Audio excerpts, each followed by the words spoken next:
Hi. I have to fix the camera. It's the only mirror I have. It's hard putting the makeup on without a mirror. I'm just joking, I am kind of. In prayer today, Holy Blessed told me it's time to do some more of these because people don't understand who I've become and what my personality is like. Because I've changed and I don't know why do I kind of do. And I need to explain that. In the a continuance in what we were discussing before with the program, the NASA program. There's so much I can reveal, and there's so much that I can't reveal. But what I'll tell you is there are multiple fathers. But let me explain how that was. There were multiple mothers, and that's easily understand. You extract portions of an egg, and then you insert parts, quality parts of other eggs, and they chose screen actresses, and singers, and lots of people, and they just took a core sample of the egg, kind of, and that extracts every layer. And so it has a little bit of everything, and then they put that inside there. And the fathers, they did something similar. They fertilized an area and left the primary, which was my mother's egg, and they left that for my father, who was Ishmael, King Ishmael Farouk of Egypt. He's a primary father.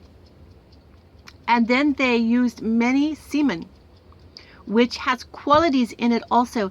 And you have to understand life and its beauty in creation. And it's so important that you let me do this my way, and it's going to be stupid and cute, and it is. They're there just for support.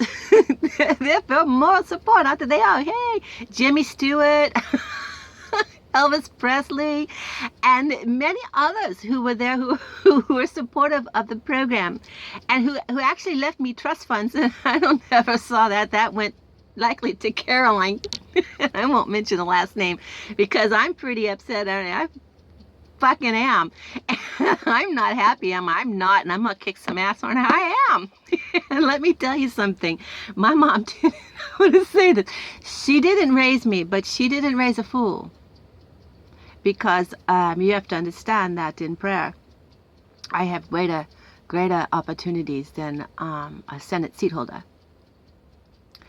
And I have greater authority just by blood lineage alone than any president. And that's why United Nations took me as an ambassador right immediately, right after I contacted them, because and they're very angry because I've had to contact them quite often, and they moved. They did a lot of things for me. And then when I stopped contact, because I was collecting supporters in the Interpol and National Guards and federations all over the world, and private militaries. I had to cut off United Nations contact, but was contacting them from the back door, and they know. So understand that I haven't been sitting still, and I know that I've been ran, and I know I've been ran for no reason at all, because they can't. In fact, this is the perfect venue for me to explain something to somebody over there who thinks that they're very, very, very coy and very, very, very smart. You have to understand, before I came forth with the issues, and before I started politically incorrect, I did a nice little investigation on myself. I told United Nations who I was. I told them by step or by foster family alone, I'm connected to the Queen. So therefore, my voice has to be heard, and it was. And I said, before you even think about listening to me, I said, investigate me. Pull my medical records, pull my my criminal record, and pull the records of those I'm referring to. But you investigate them once, and you investigate me twice, which means you look at the top layer, and then you look at the bottom layer, which is what has been pulled out and what has been hidden. And that way they can't say, well, she just wanted me to investigate you. And I said, no, you investigate me twice so that you can see my credibility. And then you can see if there's anything there that's planted, or anything there that's been expunged, or anything there that I'm lying about. You investigate me harsher than you investigate the people I'm bringing forth to you with my allegations of potentiality. Because something happened, and there was evidentiary material on 2 different occasions, and I'm pretty smart, and I don't say much. I've learned from the age of 3 on, you don't share any information, because you're going to get beat regardless, because you're going to get beat by someone for being smarter than they were, or you're going to get beat by someone for uncovering something that they did. So I knew to be quiet, and I've got a cut off finger because of it right here. I was about 2 or 3 years old. You can see the deformation right here. Someone took a pair of scissors and sharp shears and clipped it when I was sleeping, and I remember this, and it's very, very important. I had to put it back on the bone when I was 3, and I put a little band-aid on it, and it turned black, and I kept kissing it. I say, love you, please be good, please be good. I cried. No one cared. No one cared.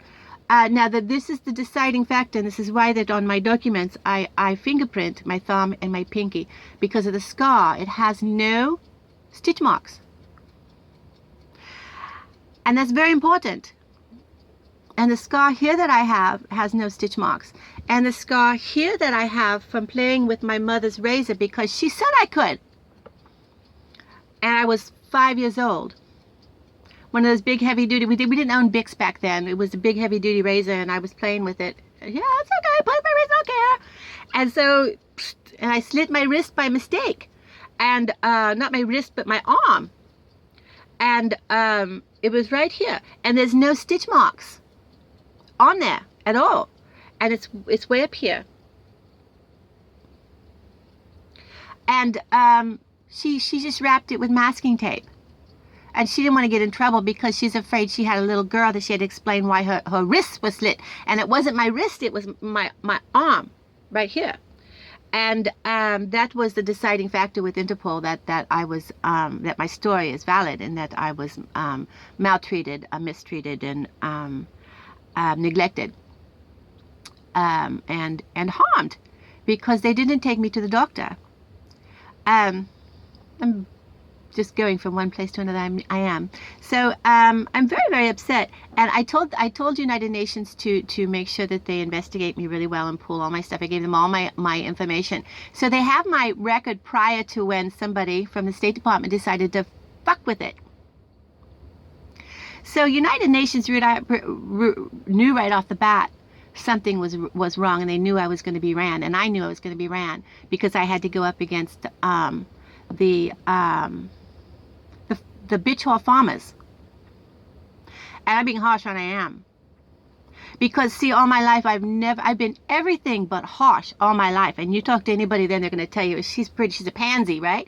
Yeah, you think I am, but I was raised with some very, very harsh Aryan Nation boys, and I stood up to them and never cried when they beat on me, and I beat back, because I learned how to fight, and I learned how to fight because I had to be tough. But I never started the fights, and they used to laugh about some of the fights that we've had, and they weren't funny, and it was pretty harsh. But that's just the punch and affection that they have.